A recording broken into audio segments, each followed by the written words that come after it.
कुछ दिनों से मीरा बहुत परेशान थी। उसकी शादी के बाद जब जब वो अपने मायके अपने भाई भाभीयों से मिलने के लिए जाती तो सब उसे खूब लाड प्यार करते, उसकी खूब खातिरदारी करते।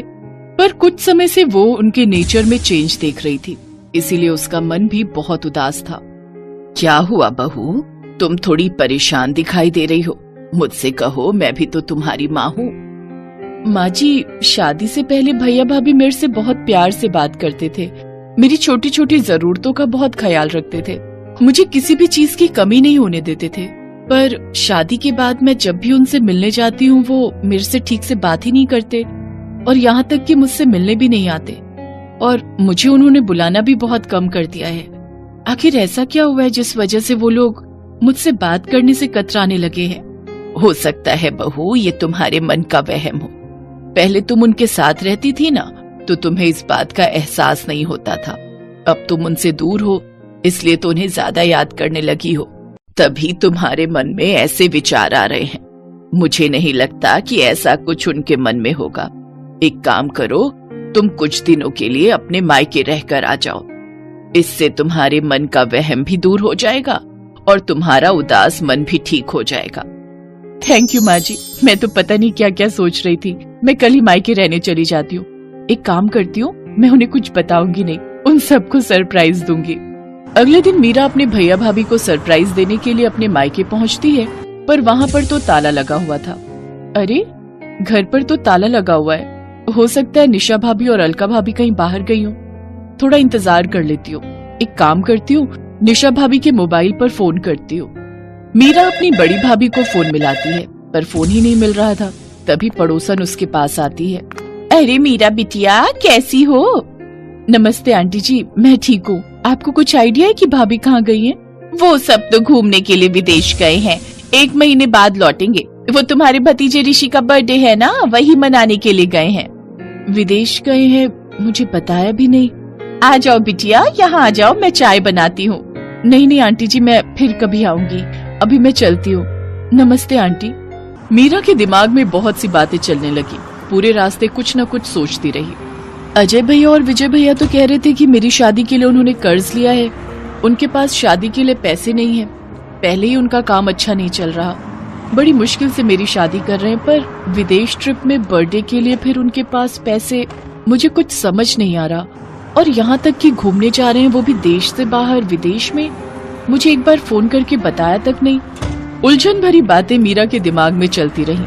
जैसे ही वो वापस ससुराल पहुंची तो उसकी सास और पति दंग रह गए। अरे मीरा, तुम वापस आ गई? तुम तो भैया भाभी के घर रहने गई थी ना? क्या हुआ बहू, तुम लौट क्यों आई? भैया भाभी आउट ऑफ इंडिया गए हैं ऋषि का बर्थडे मनाने के लिए। सब लोग 1 महीने बाद लौटेंगे। मुझे एक बार भी फोन करके दोनों भैया और भाभी ने बताया तक नहीं। मैं यही सोच रही हूँ, कम से कम एक फोन तो कर देते। हमसे तो उन्होंने कहा था कि हमारे पास शादी के लिए पैसे नहीं हैं, इसीलिए अमित ने लोन लेकर पूरी शादी का खर्च उठाया था।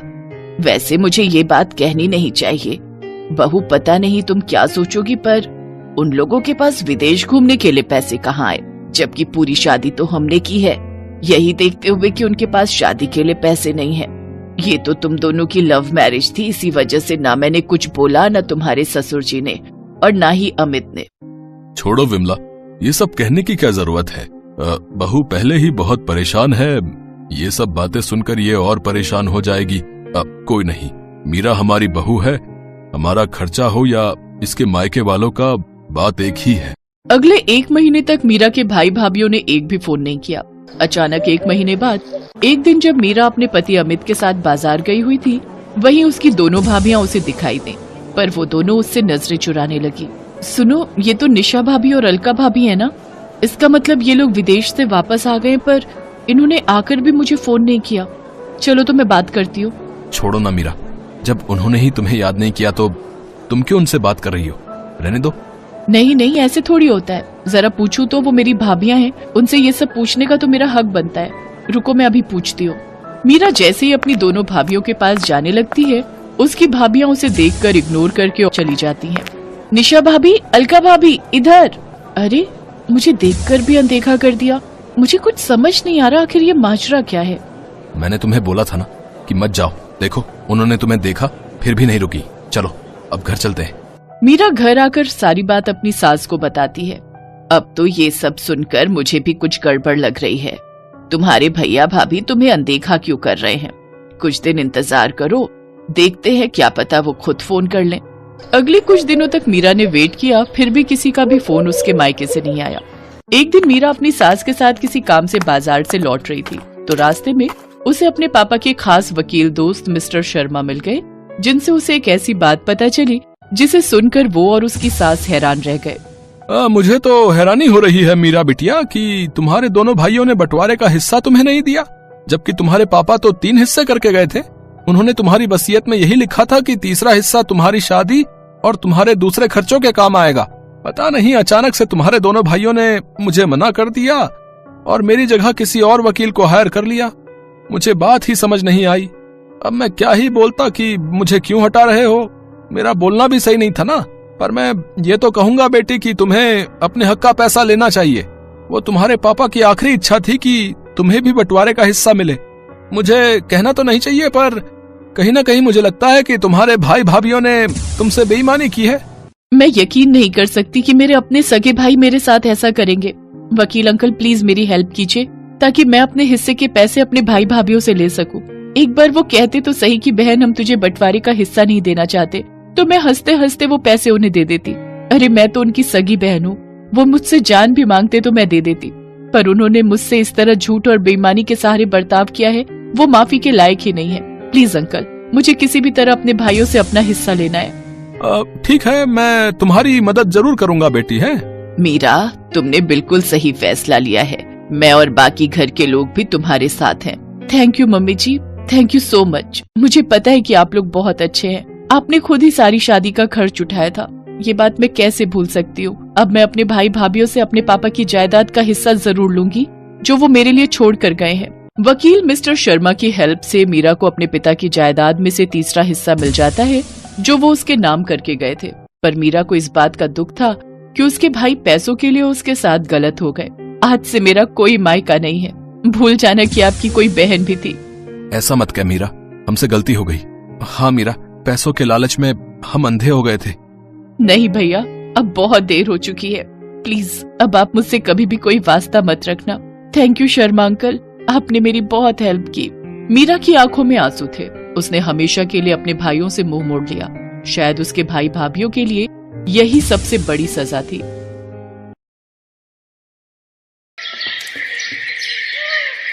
अर्चना और सिमरन 2 सगी बहनें थीं। दोनों बहनें गरीब घर से थीं, इसलिए उनके माता पिता ने अच्छा रिश्ता मिलते ही उनकी शादी 2 सगे भाइयों से एक ही दिन कर दी। शादी के अगले दिन से ही दोनों बहनों ने घर की सारी जिम्मेदारियां संभाल ली। दीदी, मैं बहुत खुश हूँ कि हम दोनों बहनों की शादी एक ही घर में हुई। हम पहले भी साथ रहते थे और अब भी हमेशा साथ रहेंगे। हाँ मेरी छोटी बहन, हम दोनों को कोई अलग नहीं कर सकता। दोनों बहनें सारा काम एक साथ खुशी खुशी करती और एक दूसरे से खूब बातें करती। उन्हें एक साथ हंसता खेलता देख एक रोज उनकी सास कुंती देवी सोचने लगी, ये तो मुझसे बहुत बड़ी गलती हो गई जो 2 बहनों को बहू बनाकर घर ले आई। जब देखो तब खुसुर फुसुर करती रहती हैं। ऐसे ही कुछ महीने बीते। फिर एक रोज सिमरन अपनी बड़ी बहन से, दीदी आज अमन जी की ऑफिस पार्टी है, इसलिए मैं इनके साथ जा रही हूँ, तो आप आज घर का काम अकेले ही संभाल लेना। ठीक है, तुम चिंता मत करो और पार्टी एंजॉय करना। उसके जाने के बाद कुंती देवी ने देखा रसोई में ढेर सारे गंदे बर्तन पड़े हैं। उसके लिए यही सही वक्त था दोनों बहनों में दरार डालने का। वो बड़ी बहू के पास गई और कहने लगी, अरे बड़ी बहू देख तो सिमरन सारे बर्तन ऐसे ही छोड़कर गई है, अब तुझे ही धोने पड़ेंगे। अब तू कब इन्हें धोएगी, फिर कब खाना बनाएगी और बाकी काम करेगी। वो महारानी तो वहां पार्टी एंजॉय कर रही है, तू बेचारी घर पर बर्तन घिसेगी। अरे वो चाहती तो तुझे भी साथ ले जा सकती थी। माँ जी, वो देवर जी के साथ उनकी ऑफिस पार्टी में गई है, भला वहां मेरा क्या काम। हाँ हाँ चल, उसकी तरफदारी करना बंद कर अब और काम पर लग जा। इसी तरह कुंती देवी की बातों को दोनों बहनें एक कान से सुनती और दूसरे से निकालती। ऐसे ही समय बीता। फिर एक रोज अमन की नौकरी चली गई।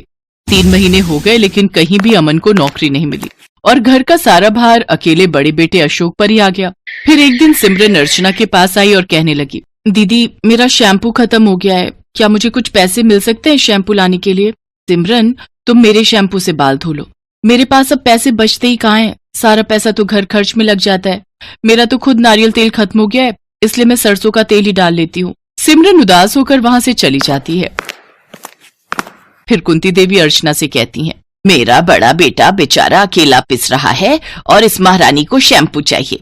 इतना ही शौक है तो कुछ काम धाम क्यों नहीं कर लेती। एक की कमाई से घर का गुजारा नहीं चल रहा था, जिस वजह से घर में परेशानी बढ़ती जा रही थी और अपनी सास की बातें अब अर्चना को भी सही लगने लगी थी। उसका पति घर चलाता था, इसलिए अर्चना भी अब घर के कामों से काम चोरी करने लगी। फिर एक रोज, दीदी चाय पत्ती तो खत्म हो गई है, चाय कैसे बनाऊं? तो अब क्या तेरे पति के पास इतनी भी सेविंग नहीं है कि 100 रुपए खर्च कर सके? अरे कब तक हम यूं ही दूसरों का बोझा ढोते रहेंगे? आगे हमारा भी परिवार बढ़ेगा, हमें भी तो अपने भविष्य के बारे में सोचना है, कुछ बचत करनी है। अपनी बहन के मुंह से ये बातें सुनकर सिमरन के दिल को गहरी चोट पहुंची और वो रोते हुए अपने कमरे में चली गई और अपने पति को सारी बातें बताई।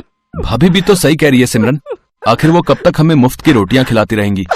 अब हमें भी कुछ काम ढूंढना होगा, लेकिन कहीं नौकरी मिल भी तो नहीं रही। हम करें तो क्या करें? मेरे पास एक आइडिया है। हम दोनों पढ़े लिखे हैं, तो क्यों ना हम बच्चों को ट्यूशन पढ़ाने का काम करें। वैसे भी यहाँ आसपास कोई ट्यूशन देने वाला नहीं है। ये तो बहुत ही अच्छा विचार है। फिर दोनों पति पत्नी ने बच्चों को ट्यूशन पढ़ाना शुरू कर दिया, जिससे उन्हें काफी अच्छी आमदनी होने लगी। फिर अपनी पहली कमाई सिमरन ने अर्चना को देते हुए कहा, दीदी ये लो हमारी पहली कमाई, अब इससे घर का राशन पानी ले आते हैं। आप मुझसे नाराज होती हो तो कुछ अच्छा नहीं लगता दीदी। क्या हम दोनों बहनें पहले की तरह एक साथ नहीं रह सकती? देवरानी जेठानी बनकर नहीं, बल्कि बहन बनकर। मैंने तुझे कब अपनी देवरानी समझा मेरी बहन? माना कि हम दोनों की ससुराल एक है, लेकिन हम हमेशा बहनें ही रहेंगे। अगर मैं तुम्हारे साथ गलत व्यवहार नहीं करती सिमरन, तो तुम कैसे अपने अंदर छुपे हुनर को पहचान पाती? ये सब मैंने इसलिए किया ताकि तुम किसी पर आश्रित ना रहो। अपने व्यवहार के लिए मैं तुमसे माफी चाहती हूँ। मेरी प्यारी बहना, मैं आज भी तुझे उतना ही प्यार करती हूँ जितना पहले करती थी। देखा माँ, 2 बहनों का एक ससुराल होने का फायदा। ये सुनकर सभी खिलखिलाकर हंस पड़े।